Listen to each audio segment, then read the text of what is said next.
Angedacht zwischen Rhein und Reden. Impulse aus dem Kirchenbezirk Germersheim. Hi, kennst du den Song What If God Was One of Us? What if God was one of us? Just a slob like one of us. Just a stranger on the bus trying to make his way home. Eine interessante Idee in dem Song, den Eric Bazilian 1995 geschrieben hat. Die Sängerin Joan Osborne schaffte es mit ihrer Interpretation des Songs sogar auf Platz 1 in Australien, Belgien und Schweden. Yeah, yeah, yeah, yeah, yeah. What if God was one of us? Just a slob like one of us. Just a stranger on the bus trying to make his way home.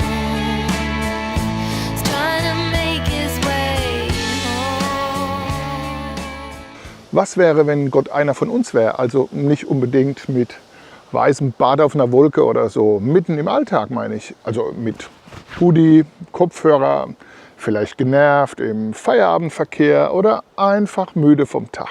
Und würden wir ihn überhaupt erkennen oder wenn wir zu sehr mit uns selbst beschäftigt? Vielleicht sitzt Gott ja neben dir im Bus oder er steht hinter dir in der Supermarktschlange. Vielleicht ist er der Mensch, der lächelt, obwohl sein Tag echt mies war.